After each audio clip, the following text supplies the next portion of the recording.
I would like to talk about our guests. And this is somebody, if you're sitting at our table, you would know that John and I are having intimate conversations about our combined youth. John Rothmann is a fourth generation San Franciscan. I have one generation on him. Sorry, John. What? Shocking. And a proud graduate of our high school, George Washington High School.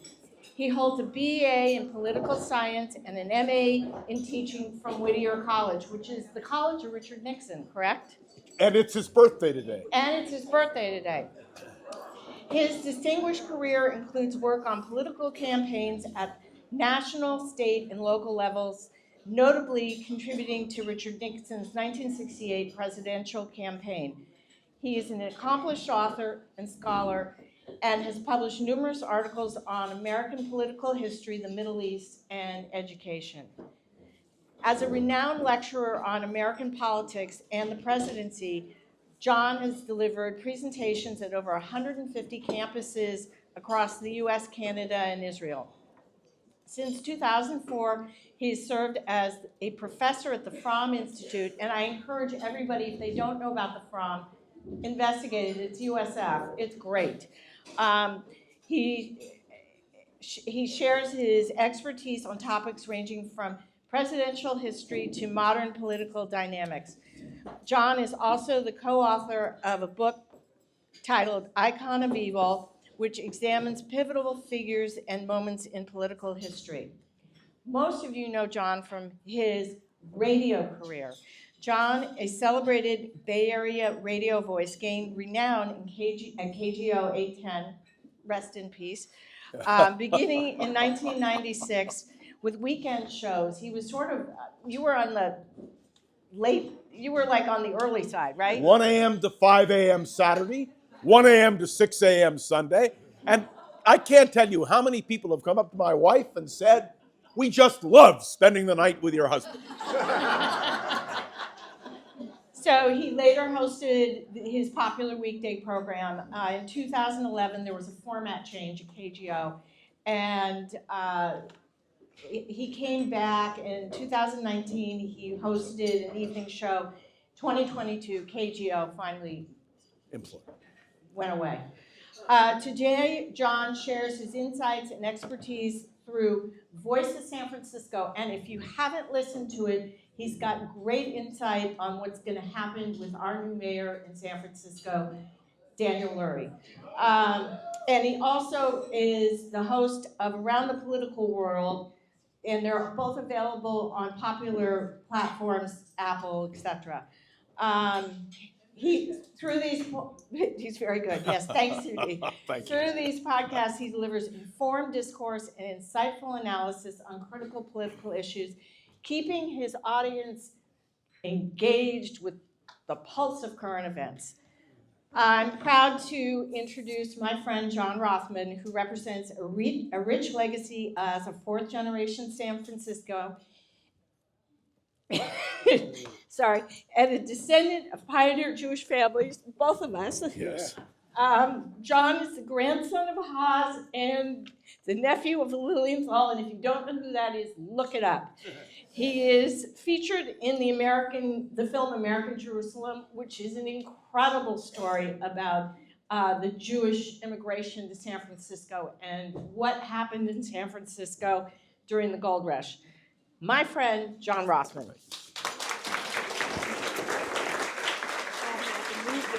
You know, I love those modest introductions. But I do want you to know I love Susie. Dennis, I hope you don't mind my announcing that to everyone. And Susie's parents were absolutely tremendous. And one of the nicest memories I have was when they were at Rhoda Goldman Plaza, where I would go in and speak regularly. They would sit in the front row holding hands. And it was just splendid. Now, why did I come here today? Because Susie called me. And more than that, we've gossiped about everybody and everything, so I've been brought up to date. I have to move this because go your voice ahead. is going in and out. Oh, I don't want my voice to go in and out. I want it want to to be just be very out. steady. Out, just good. Can I just hold this? You can. Let's do it that way. Okay, here we go. She looks good. The first thing I want to say is I'm delighted I was able to be at the business meeting. What you are doing philanthropically is absolutely tremendous. And I want to commend you for that. And it makes it even nicer. I have so many friends in the room. It makes it even nicer to just be here with you to be able to celebrate that. So I commend you all for doing a marvelous job. I know you have the socialization, but what you're doing for the community here is just tremendous. So congratulations to all of you. Yes, give yourselves a round of applause. Now, my job today, when Susie first called me, she said, well, will you be here? Are you going to the inauguration? What's going on? As you know, a lot has happened, and it's happening every minute. So I want to begin with several different reflections, and I'll leave plenty of time for questions. The first thing is I want to think about what's happening in Los Angeles. I have many friends in LA. I worked in LA for a long time. I lived in Whittier for a few years. And all I can tell you is the tragedy is unfathomable. People have lost their homes. They've lost everything they own. It is a monumental disaster.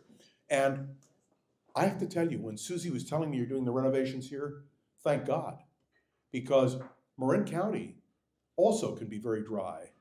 And you know what happens if the police department tries to, or the fire department, try to get some of these narrow roads. It's very tough. So the renovation you're doing here is going to be critical. And I really commend you for that as well. But today, the first thing that happened, I had an old girlfriend who I've kept in touch with for 50 years, and she lives in LA. And the first thing she did was to send me an email saying we're okay. But she was lucky, very lucky. And one of the things we were talking about, San Francisco politics, let me just assure you, I've been working with several people in the fire department on a plan because we're not ready in San Francisco. We really aren't for an earthquake or for a fire. And the pressure for the fire hydrants is something of deep concern.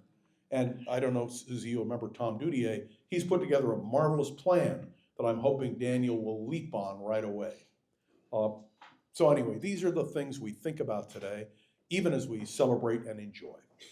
Now, this morning, like many of you, I was riveted to the funeral of former President Carter.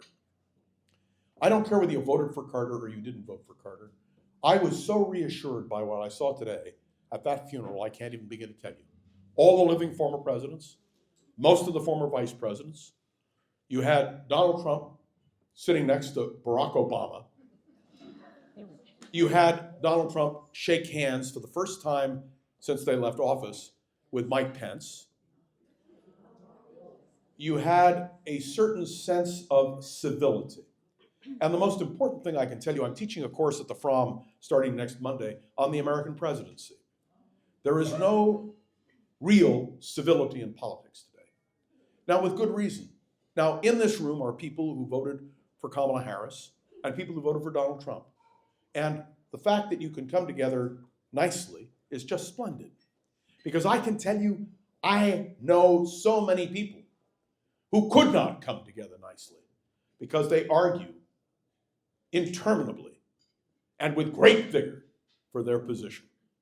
So I want to try to give you a sense of where we are politically, and I do it in the most neutral way. Now, it's true, as Susie pointed out, for 30 years I was a radio talk show host on KGO.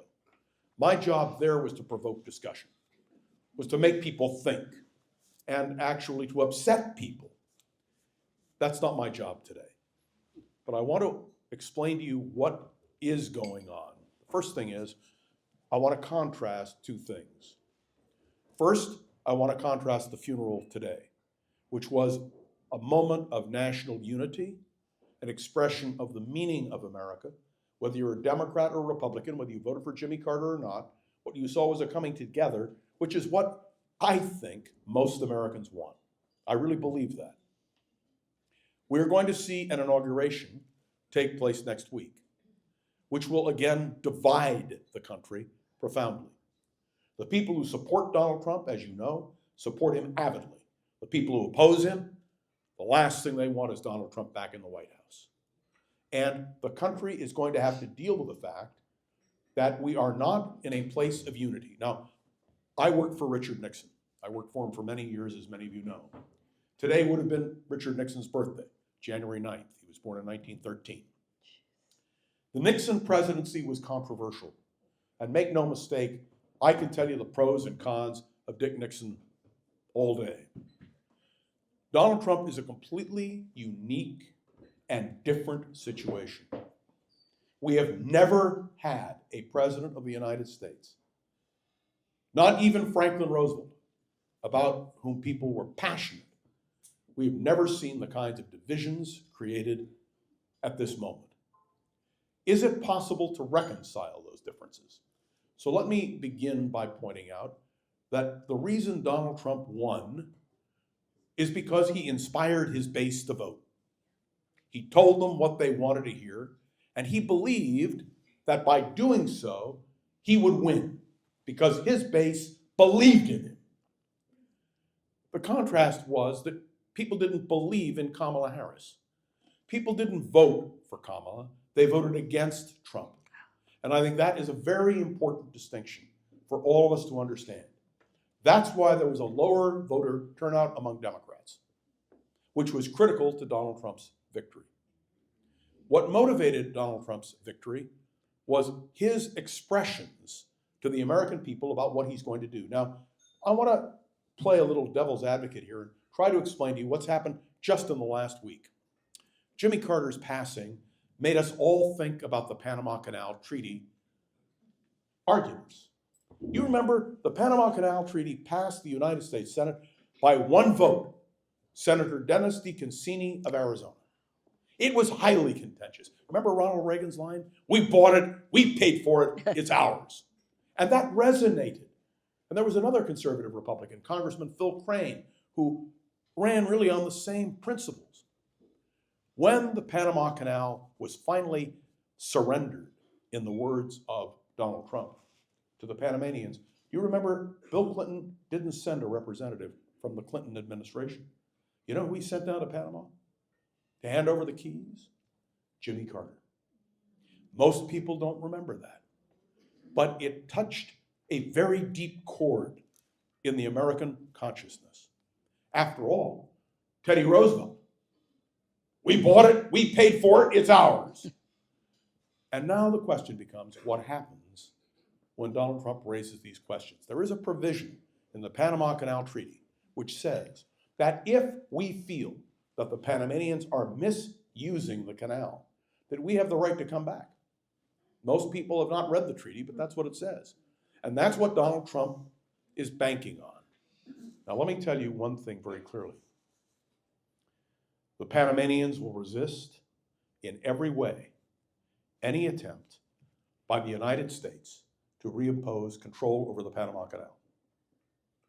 In addition to that, President-elect Trump says the Chinese are running the Panama Canal. Ladies and gentlemen, it isn't true. It simply is not true. The simple fact is any nation can use the Panama Canal.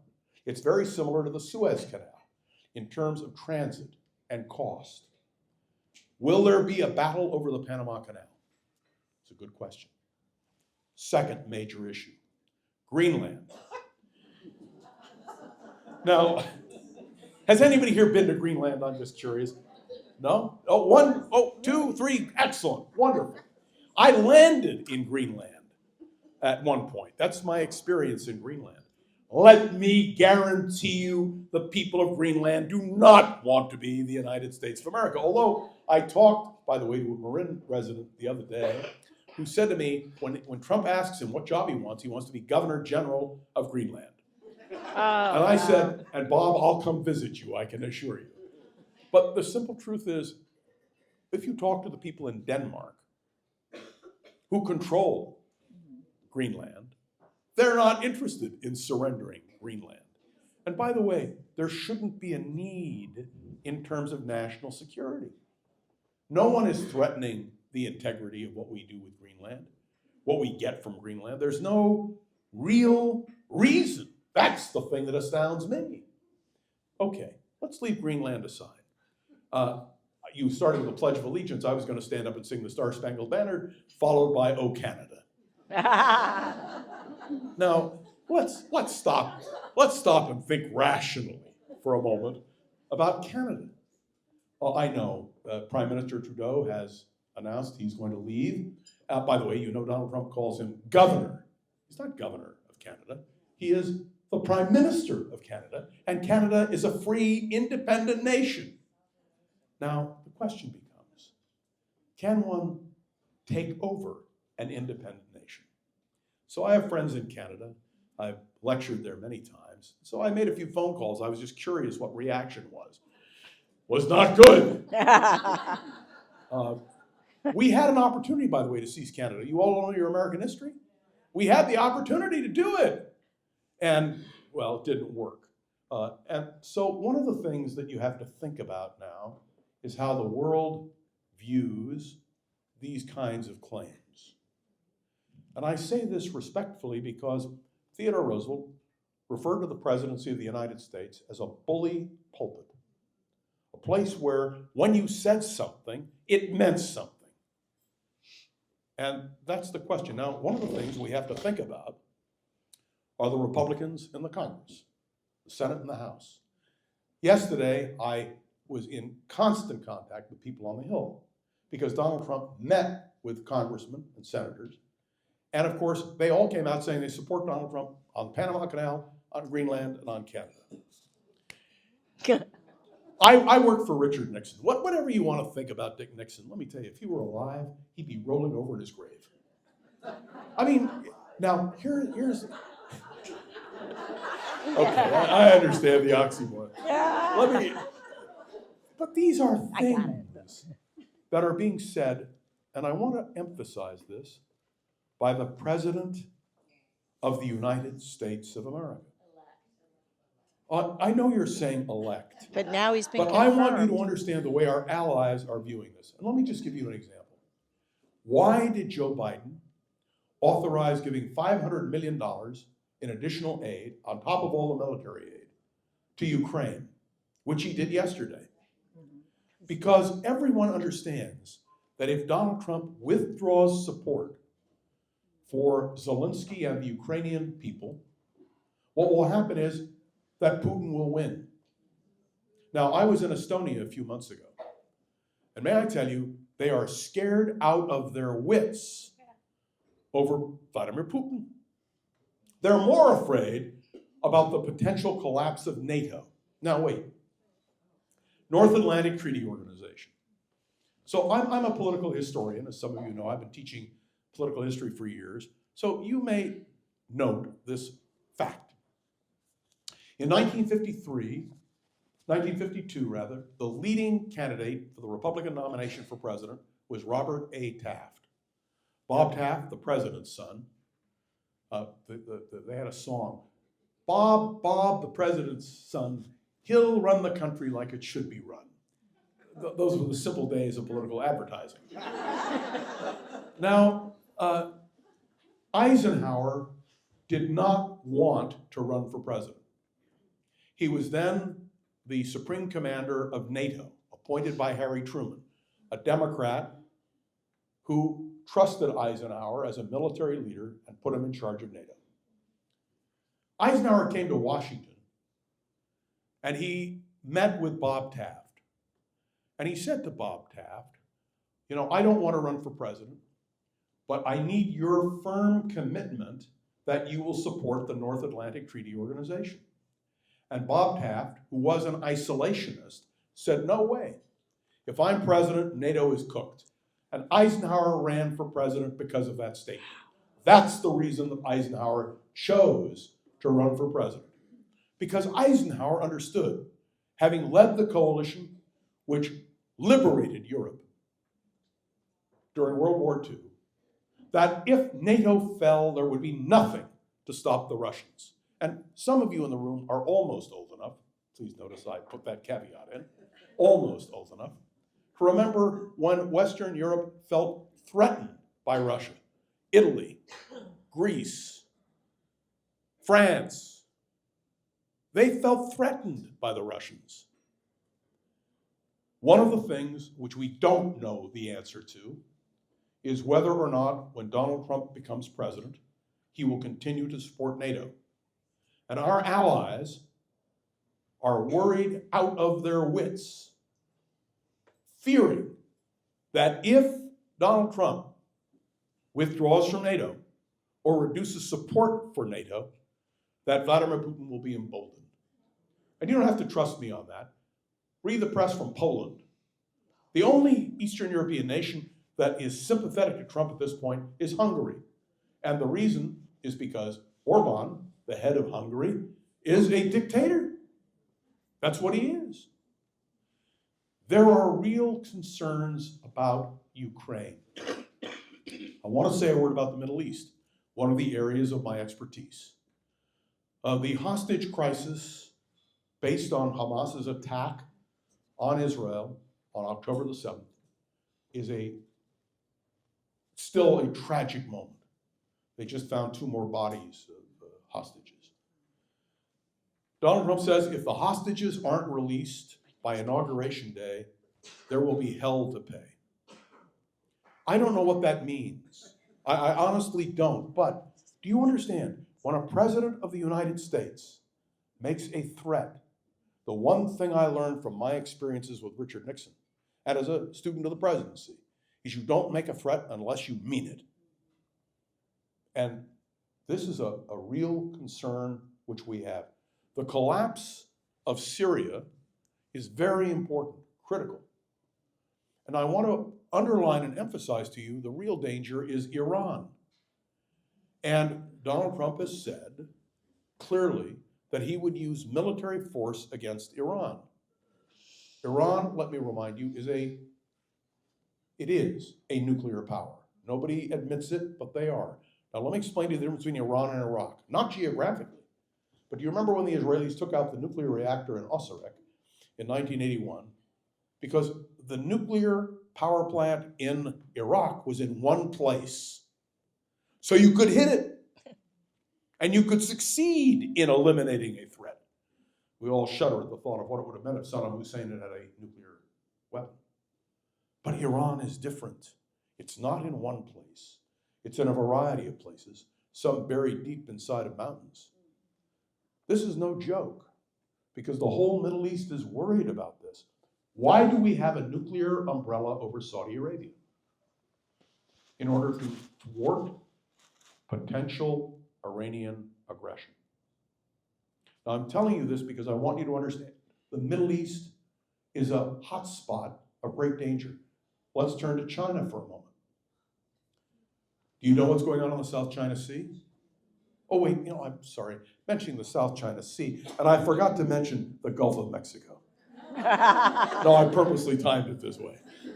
So I don't want you to worry. It means all the maps. Anybody here making maps for schools? Well, the United States may rename the Gulf of Mexico the Gulf of America. I heard that. Isn't when you go to Disney World in Orlando, isn't there a Gulf of the Americas there? I'm starting to think to myself, what in the world is he thinking? And I don't say this pejoratively. You understand? I want to talk about China for a minute, because China is a major question.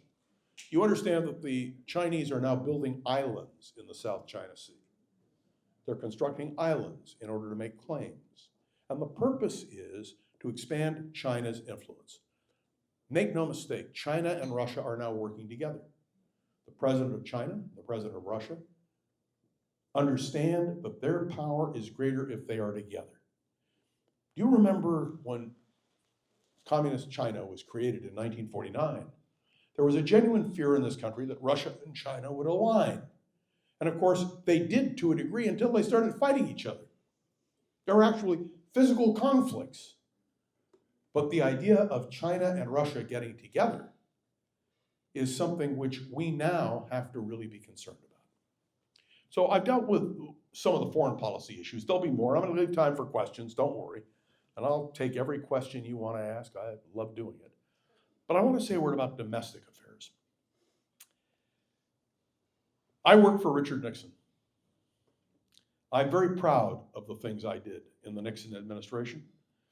But I want you all to understand, if there are any cancer survivors here in the room, you're alive in large measure because of Richard Nixon. His initiative in fighting cancer involved billions of dollars of taxpayer money and made a huge difference in cancer research. In fact, the Nixon Library is holding a major conference this next week on his war against cancer, probably one of the most effective issues.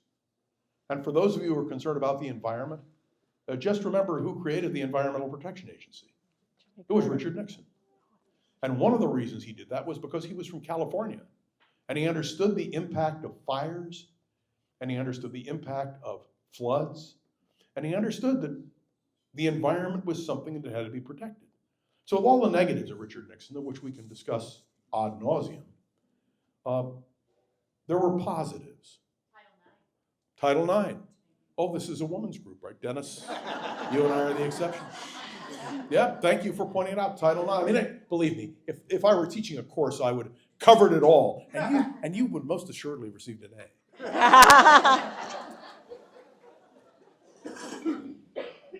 But we're dealing now with a new world. And let me point out to you, and I want to mention this as well, that Donald Trump is committed to withdrawing from the Paris Accords.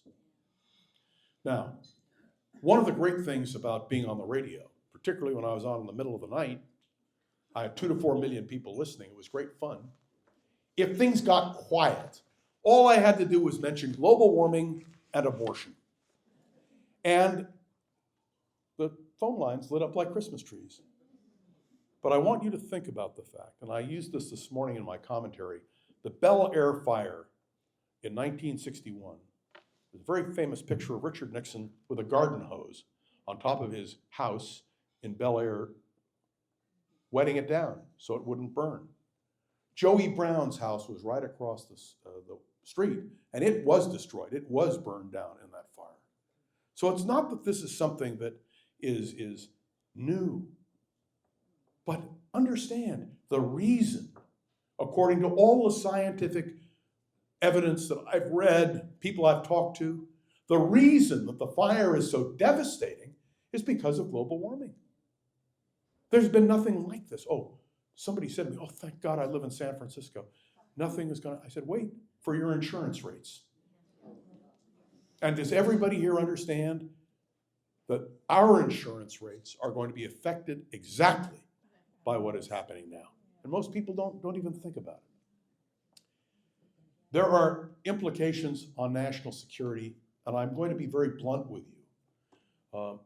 One of the reasons I broke with President Nixon was over things that I saw that I didn't like. Among them was the misuse of the Federal Bureau of Investigation. And you may remember the reason in the end that Nixon was forced out of office was because of the June 23rd tape in which he and Bob Haldeman conspired to prevent the FBI and the CIA from intervening in an investigation on Watergate. What was one of the great things that people objected to about Richard Nixon? The weaponization of the Justice Department. The weaponization of the FBI. By the way, everybody dismisses J. Edgar Hoover. Do you know why the Houston plan was stopped after 5 days? Because J. Edgar Hoover went to Richard Nixon and said, you cannot do wiretapping. You cannot do these things in the fashion that you're approving it. And because of J. Edgar Hoover, with all his faults, the whole plan for that weaponization was stopped. Now, I believe very strongly in Ephraim Zimbalist Jr.'s FBI. Every Sunday night, I would listen for an hour, and I loved every episode. By the way, remember how it ended? With a little credit for J. Edgar Hoover? Okay. My dear friends, and I'm not here as a partisan, I'm not saying this, the last thing we need in the FBI is a Kash Patel, who says publicly he's going to use the FBI to track down his enemies, to track down the enemies of Donald Trump. I mean, listen, I'm so horrified by it, and I don't know a defense for it. Do you understand? I'm an old debater. When I went to Washington High School, I was on the debate team, and the coach was Sanford Chandler, who was Oh, God. Ira Blue's son-in-law. And I would come in at 6:30 in the morning, and he'd be sitting there, and he would give me a topic, and I would have to talk about it. Then he'd clap his hands, and I had to take the other side. And I can do that very easily on virtually any issue, which confuses my wife, I can tell you. Oh, great. But I don't have a defense for the nomination of Akash Patel to be director of the FBI. It scares me, because if you weaponize the Federal Bureau of Investigation, we're all in trouble.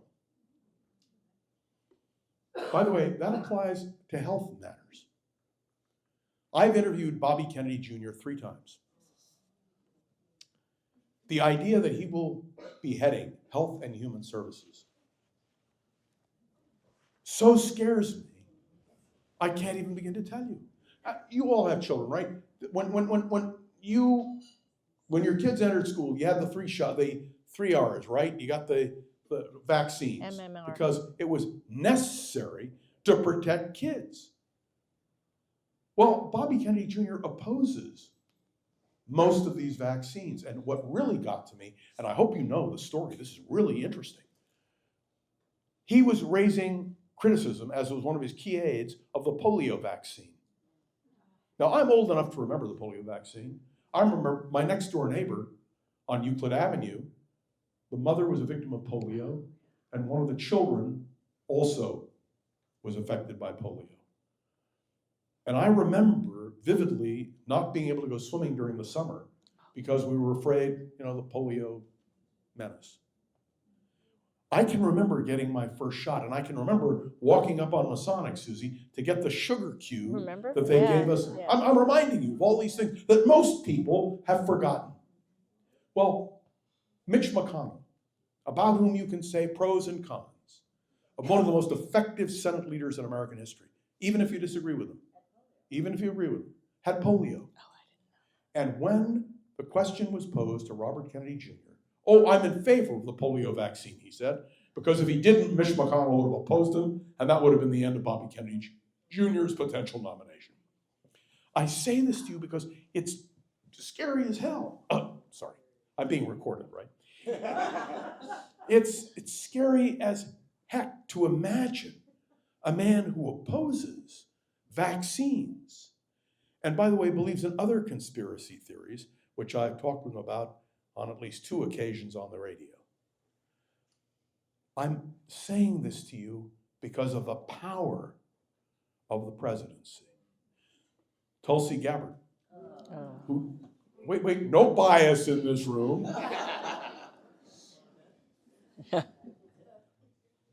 Tulsi Gabbard as head of U.S. intelligence, 18 American intelligence agencies under her supervision. That doesn't require congressional approval, by the way. Really? And no. He can do it a variety of ways. He'll maneuver around. There may be a vote, but it doesn't mean anything because he has the power, the President of the United States has the power to put anybody in charge that they want. So, may I just point out to you, when I suggest to you that if I had hair, I would be pulling it out. And I want to say a word about the Democrats. I was the first radio talk show host to interview Kamala Harris. I have a beautiful letter from her. She wasn't in office at the time. She was working on child trafficking and sex abuse cases.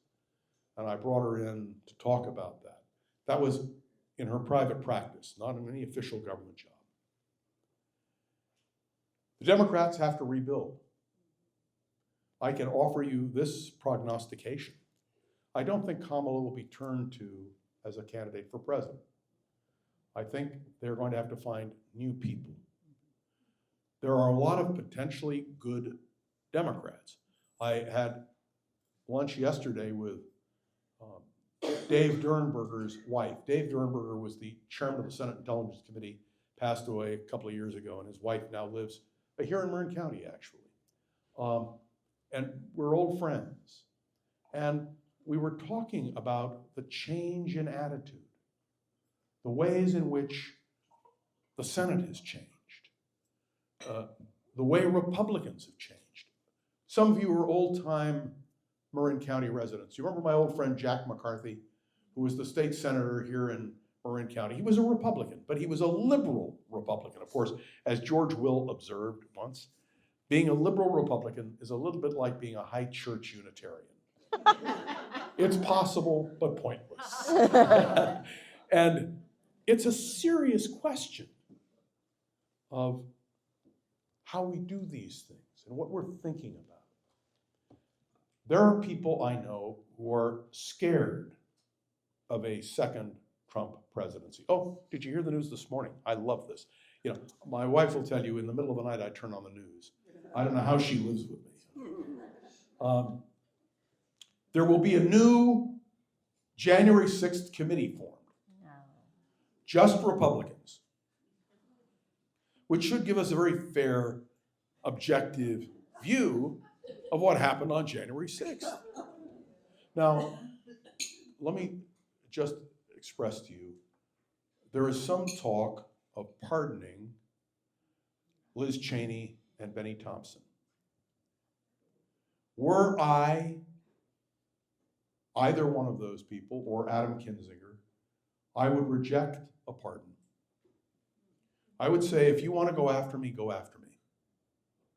They didn't do anything wrong. You may criticize what congressional committees do, and believe me, if you remember when Joe McCarthy ran the Government Operations Committee, there's good reasons sometimes to be critical of chairmen of committees.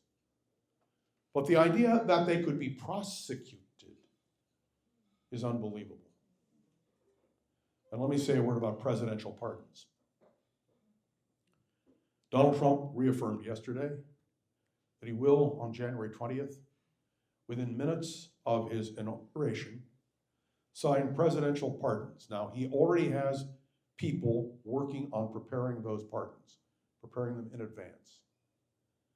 The question is, how will the American people react to presidential pardons of people who were convicted of crimes?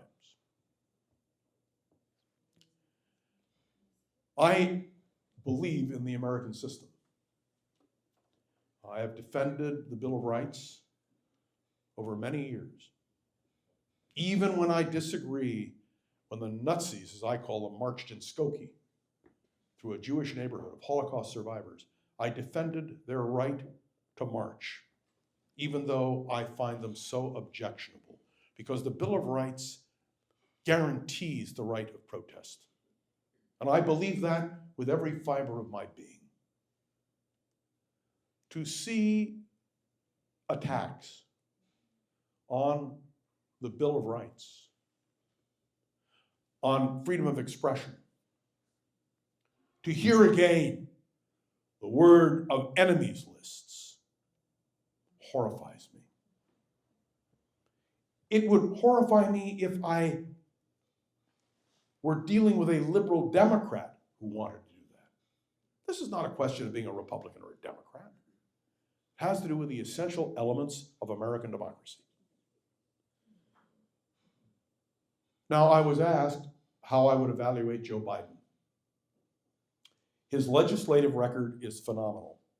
One of the most constructive, positive legislative records in recent history.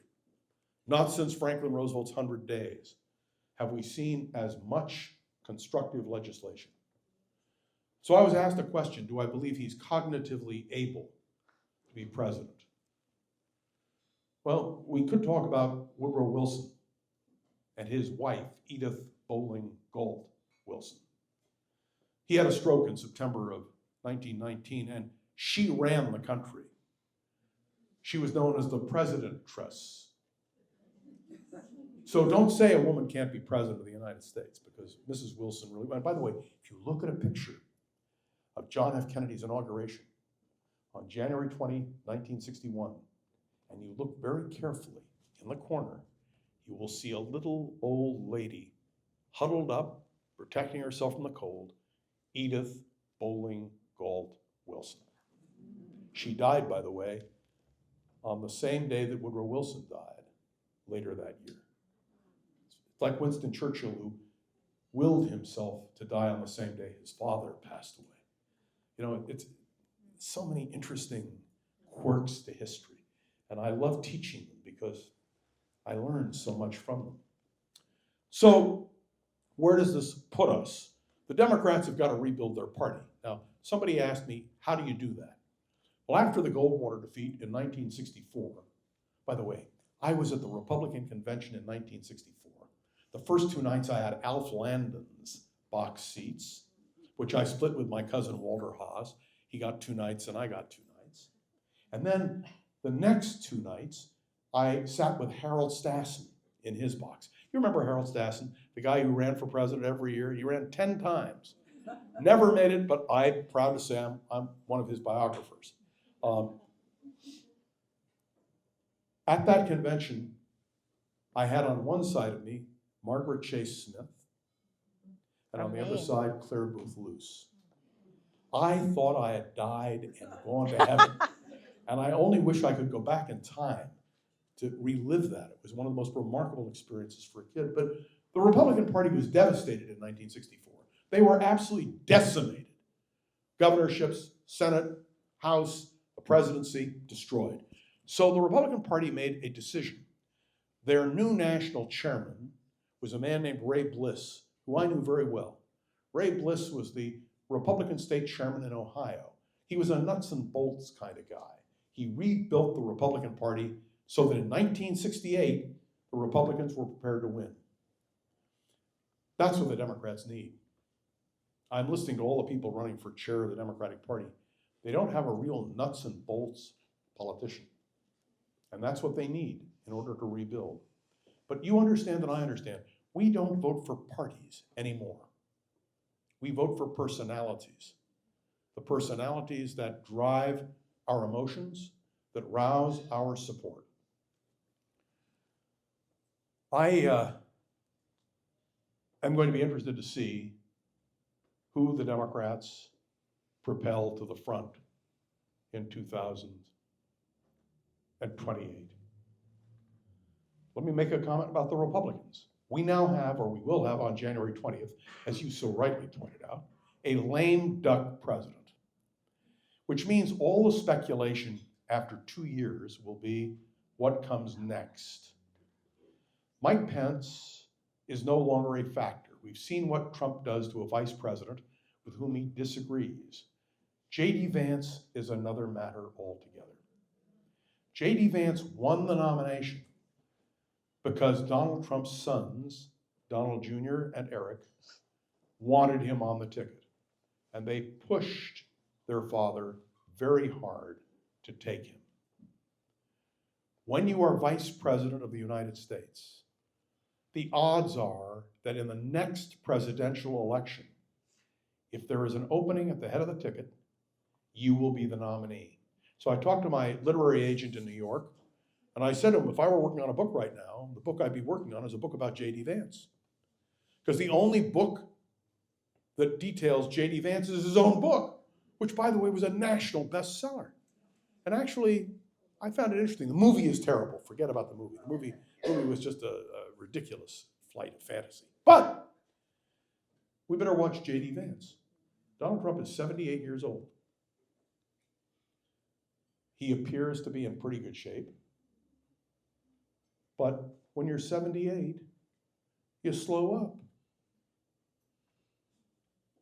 It's going to be interesting to see what the Republicans do. Because I like a real contest for the nomination.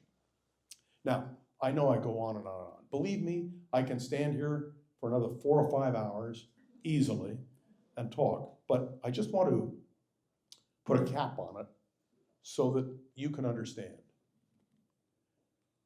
The next 4 years are going to be a fascinating period in our history.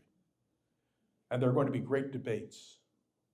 My political hero was a man named Wendell Willkie, who was the Republican nominee for president in 1940. He wrote one of the greatest books of influence, One World, by Wendell Willkie.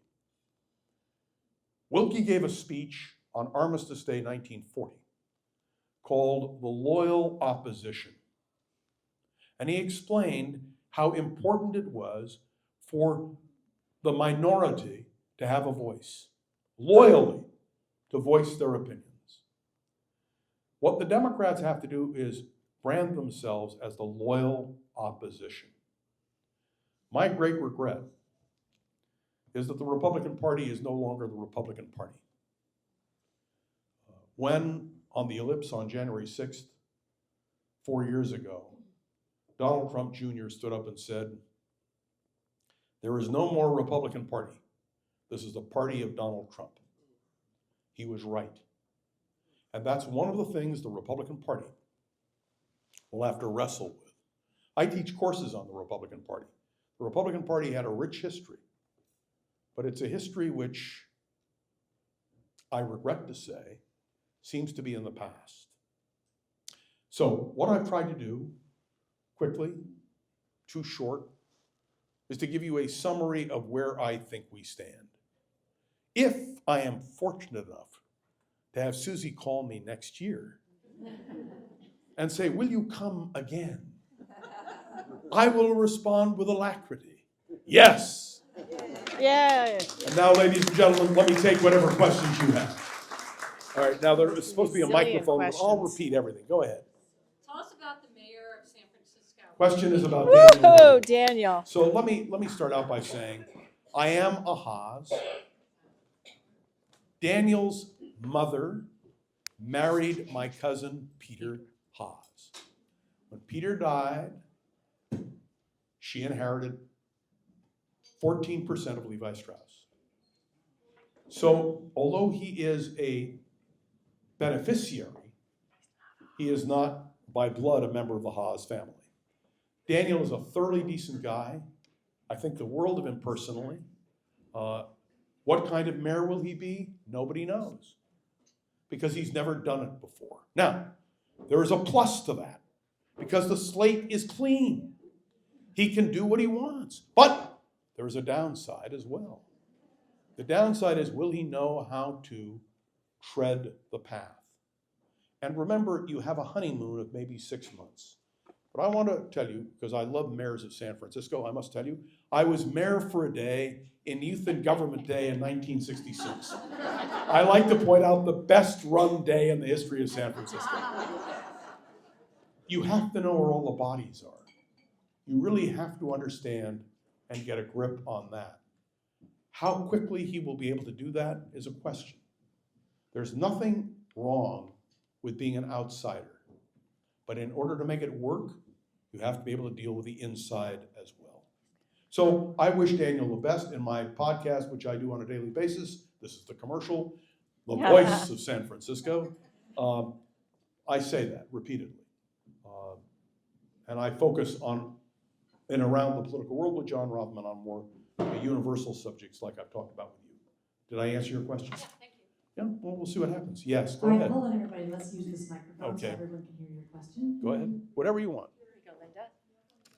I'll stay here as long as you want me, so don't worry. Go ahead. Okay, those congressional Republicans that you talked about who came out and said, we support him on everything, what would have to happen?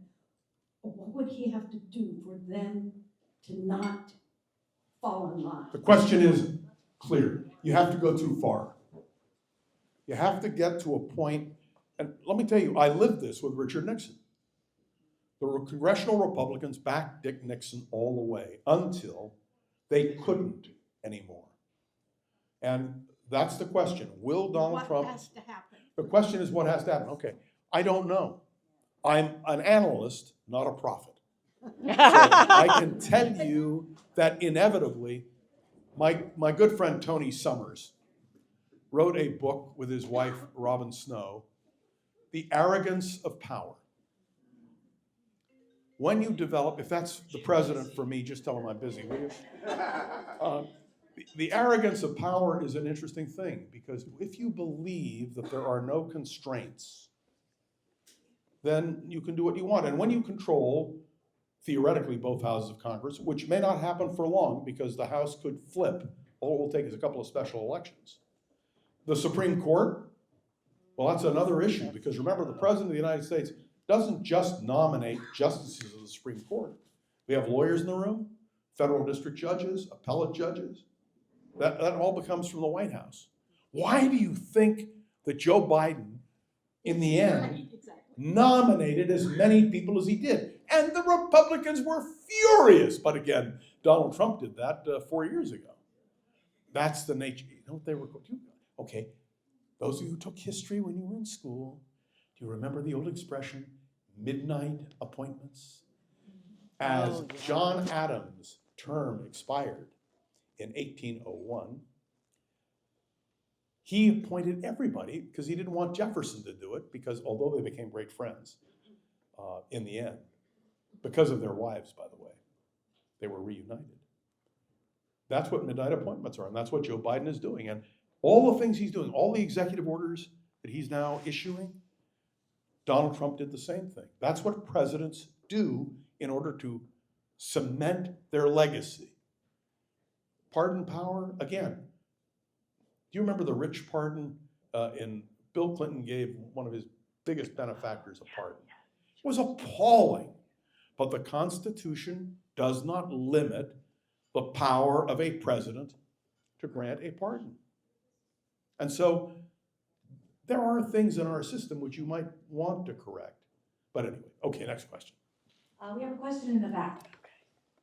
Do you think that President-elect Trump will back off of getting out of NATO if most, if not all, of the NATO members put up more of the funding like he's been pushing to do? It's a great question. I don't have an answer.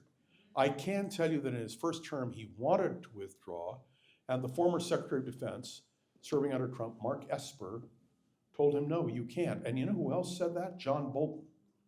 You remember John Bolton was briefly our ambassador to the United Nations. He, by the way, was ambassador because he got a recess appointment. He couldn't be confirmed by the Senate, so he got a recess appointment. The question now will be, how do the Trump people respond today? I don't know. By the way, you remember Trump talked about recess appointments? Mm-hmm. And now he's not talking about recess appointments because he has a 3-vote majority in the United States Senate. All of you are aware that it is the House has no power when it comes to judges, nor on cabinet nominees. If you have a vacancy in the vice presidency, yes. But this is something which is fascinating in the way our system works. So I can't tell you what he's going to do. I can tell you without any fear of contradiction that were we to withdraw from NATO, it would be an unmitigated disaster. Next question. Susie has a question. Oh, well, by all means.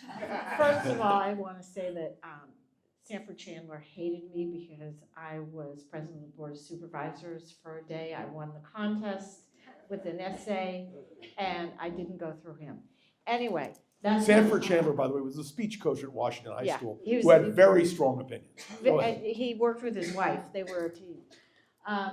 So Nancy Pelosi, who we know was very strong as a leader in the Congress, was supposedly advocating for an open primary after Biden withdrew. What happened? You can't have an open primary when you've got a sitting vice president of the United States of America and that president endorses her. Who was going to run against Kamala Harris? And by the way, the primaries were over. It was only 100 days. Yeah, She had no the time. primaries were over. By the way, No. trivia question. I don't know. Who was the last vice president of the United States to be nominated for president without running in a primary? Gerald Ford. Nope. Oh, that's a good answer. Nope. Hubert Humphrey, 1968.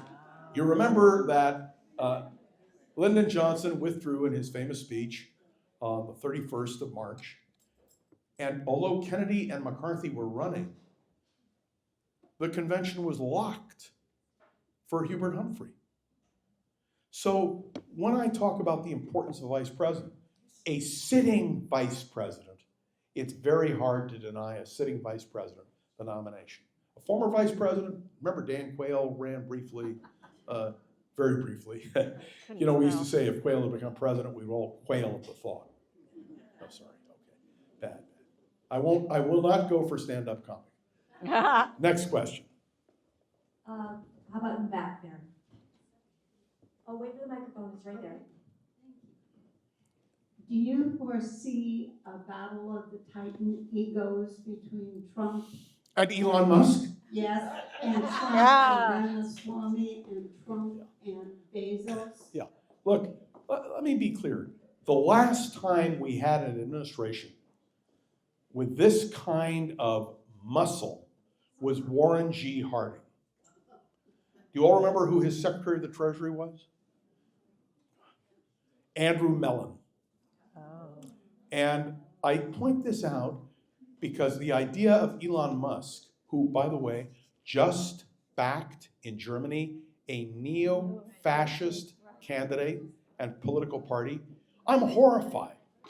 Now, the question you should be posing is, do people not in office have influence with presidents? Okay, all of you should remember the name of House.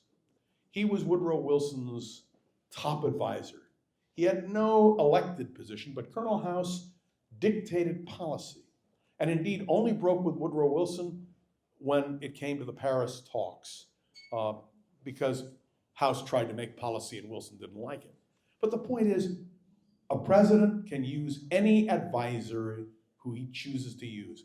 Personally, I think it's a huge conflict of interest to have a multi-billionaire, the wealthiest man in America, at the beck and call of the President of the United States. I'm sorry, I think it is a conflict of interest. Now, somebody asked me about Daniel Lurie. You know, Daniel is a good, decent guy, but if he weren't a Levi Strauss heir, he never would have been elected mayor of San Francisco. He bought the position. Now, some of you are saying, oh, what a terrible thing to say. No. Who bought the presidency for John F. Kennedy? His father, Joe. Make no mistake, if Joe Kennedy hadn't spent the money, there's nothing wrong with having money. And that includes the auction, which is going to take place. There's nothing wrong with having money, but the idea that you listen to somebody just because they have money. I use this example. Did you hear, I heard it this morning, that the Mint is going to print a Henry Ford dollar. You know, they're doing these commemorative things. Okay.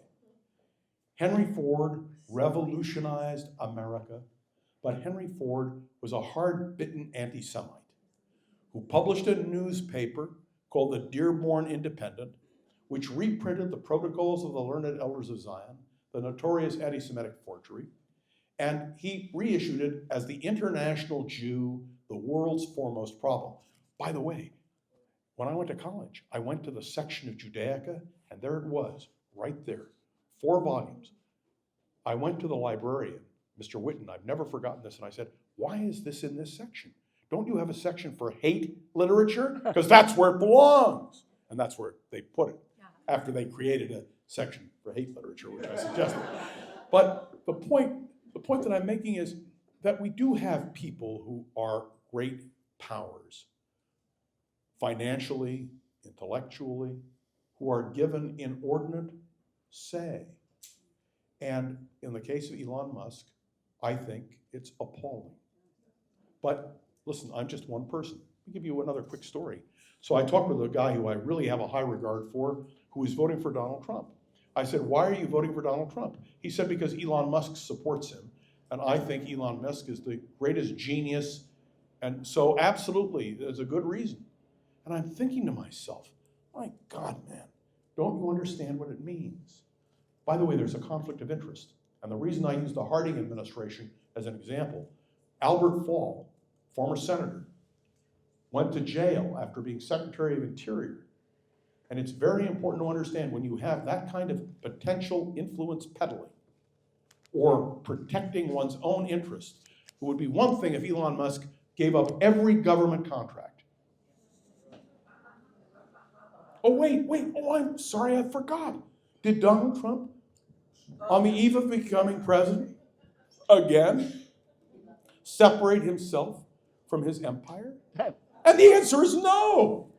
I don't understand. Look, I'll be honest. I'm very naive. I'm very innocent. I'm willing to confess it. I cannot understand how there are no requirements like this. Okay, one other quickie, and then we'll keep going. I know. All right, Do you all remember Sherman Adams? Just gotta say this. Barb has had her hand. Yeah. Do you know why Sherman Adams left as assistant to the president? Because he accepted a vicuna coat. Oh. Okay, I'm sorry. Go ahead. I believe that a lot of the things that Donald Trump is threatening to do, he cannot legally do. And an example of that is that in 2023, Congress passed a bill that the president cannot unilaterally take us out of NATO without approval of 2/3 of the Senate. So he can't do it. Okay, you may say he can't. I So, know, he'll try. let's assume, I want to assume a worst case scenario. Let's assume that's the law. And let's assume he says, I'm doing it anyway. And immediately a lawsuit is filed and it goes to the United States Supreme Court Oh. for adjudication. Oh, did you hear who Donald Trump had a conversation with yesterday?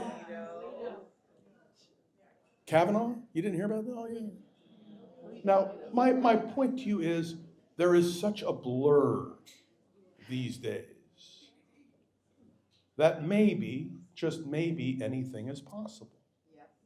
Next question.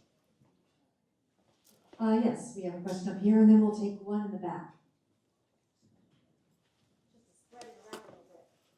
So much of what happened in Nazi Germany was the movement of a dictator of us versus them. Yeah.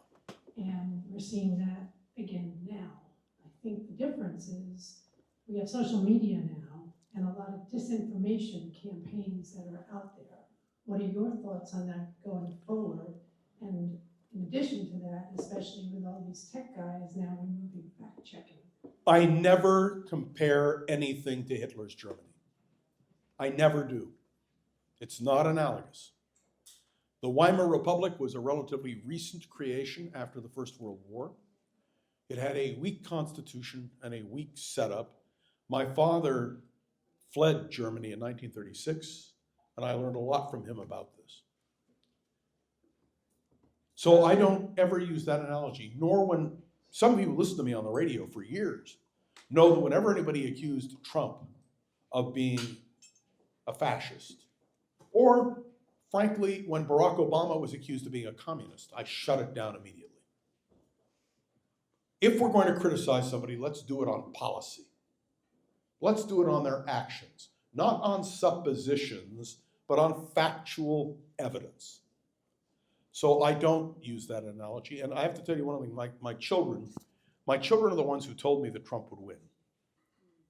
I thought the country would never elect Donald Trump. And my kids told me a couple of weeks before the election, all their friends are voting for Donald Trump. No. I'm thinking, holy bejeebers, how is this possible? But the answer, ladies and gentlemen, is very clear. And I answered my kids this way. I believe in the principles of American democracy. I believe in the principles of American law. And I don't believe that any individual can destroy the fabric of American democracy. You can go a long way to doing it.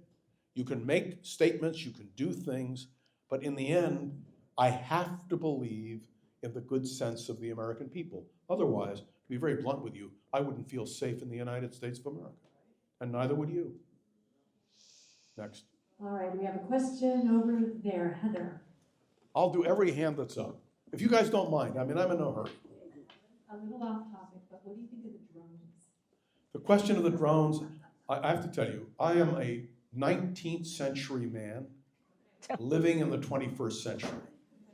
The only drones I know about are droning on and on and No, on, but he agreed to it. which I He's can. fine. He's fine. No, not just New Jersey, New York, Washington, everywhere. This is the new world we live in. Do you believe you have privacy today? Let me tell you something. You're worried about drones? When you go on your computer, and your computer tells you what you're looking for based on what you've searched for, doesn't that mean that someone is examining what it is you're looking for? I mean, of course we don't have privacy anymore. And I take that for granted. Let me tell you a little secret. I do no banking online. None. I do everything. I walk into the bank at Wells Fargo and they all say, hello, Mr. Rothmann, or more likely, hello, John, because I'm a very familiar figure. Because I do believe in the old-fashioned way of doing things. I know that when I walk into a business, which I'm doing business with, and they know who I am, I'm going to get better service than not. Don't most of you do that still? But now it's true, my children do not. But I will tell you that when they have a problem at the bank, all the tellers know who they are because I walk them through, and they get things done. So you have a finance charge you don't like? Do you think a machine is going to reverse that charge? No, but a banker can. And so I understand, and I'm willing to concede that I'm old-fashioned. I do have a cell phone for only one reason. My wife calls me. Do I prefer a landline? You bet. Even if they ring with all these stupid pitches. But the point is, what we grew up with is not going to be what exists in another decade or two. You know that, right? And I know I can't resist it, but it doesn't mean I have to sign on for it. Next question. All right, Patty from Boston has a question, and I think we'll take one more after Patty. Oh, but I'll stay here in the front and answer any questions you want. Right.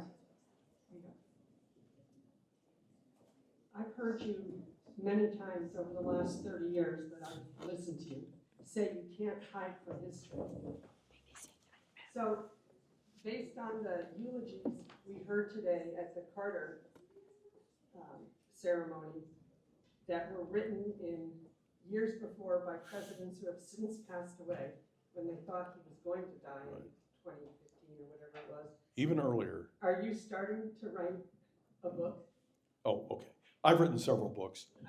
Let me just point out, Jerry Ford and Jimmy Carter made a deal that whichever one died first, the other one would give the eulogy at the funeral. Before President Ford died, anticipating that Carter might outlive him, he wrote his eulogy. Fritz Mondale, the former vice president, died just a few years ago, and he decided that he would write a eulogy which his son Ted delivered today so eloquently. My sense is that it's a good thing to reflect on history. One of the most distressing things to me when I speak in high schools and in colleges is the complete ignorance about history. It's terrible. We should have, do you remember when you were in high school? You could not graduate from the 11th grade to the 12th grade without passing a civics test. Yep. And if you really stretch your memory, you'll know that if you didn't pass it, you had to go to summer school. Well, summer school is basically a thing of the past because our school systems can't afford, unless you're in Marin County, to be blunt, they can't afford to run quality summer schools. And we don't require civics anymore. We don't require US history anymore, in the sense that we learned it. But what impressed me about the funeral today was that every living president was present. I didn't see Dan Quayle, but I think all the other vice presidents were there. He was? I just didn't see him. Okay, so all of the living vice presidents were there. And what you saw was an expression of support for the American system. You know, people often ask me, what two books should be on every shelf? One is the Bible, because you can't understand Western civilization without understanding the Bible. And the other is the Constitution. You can't understand the way America functions unless you understand the Constitution. And I believe in a separation of church and state. In fact, I did a podcast on this because they did an interfaith service at Temple Emmanuel in honor of Daniel Lurie. And his father, Brian, who many of you know because he lives here in Marin County, blessed his own son. It was a marvelous experience. But did you know that at Glide, which was London Breed's church on Sunday, they did a celebration of London Breed. And I tried to explain, I believe in a separation of church and state. When I was a kid, I had a third grade teacher who used to recite the Lord's Prayer. And I always objected to that. I'm a little kid, but I understood separation of church and state.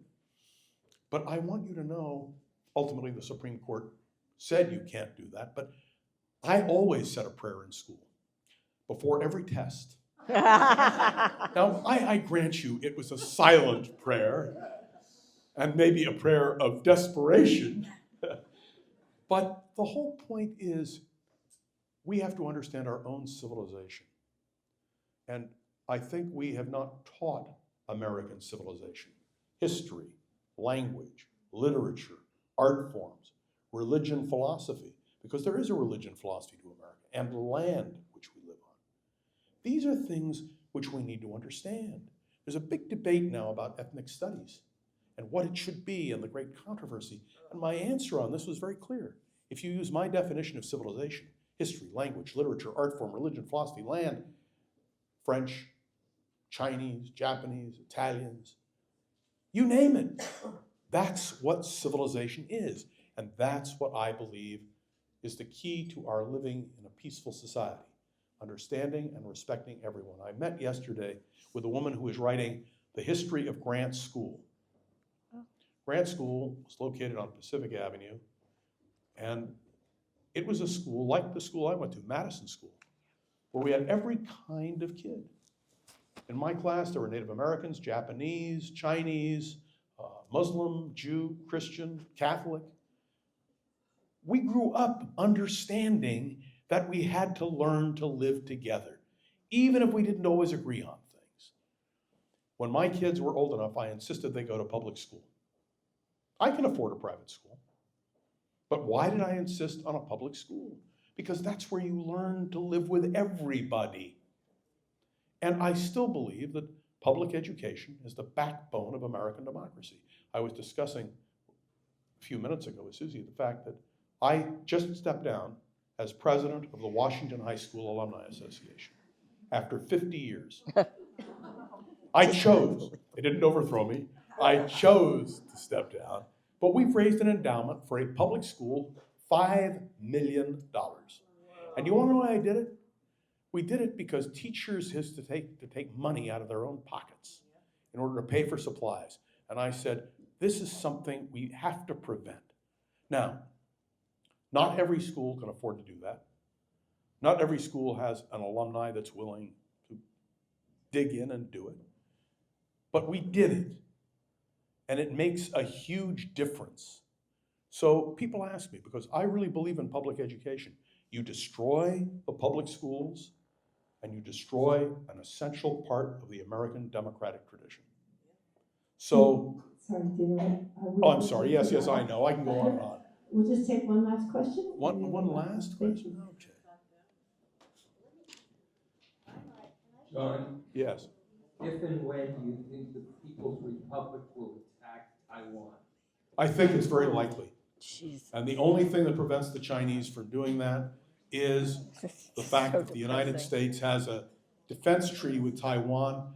And I credit, just so everybody knows this, I credit Richard Nixon, Henry Kissinger, and those who were committed to the independence of Taiwan.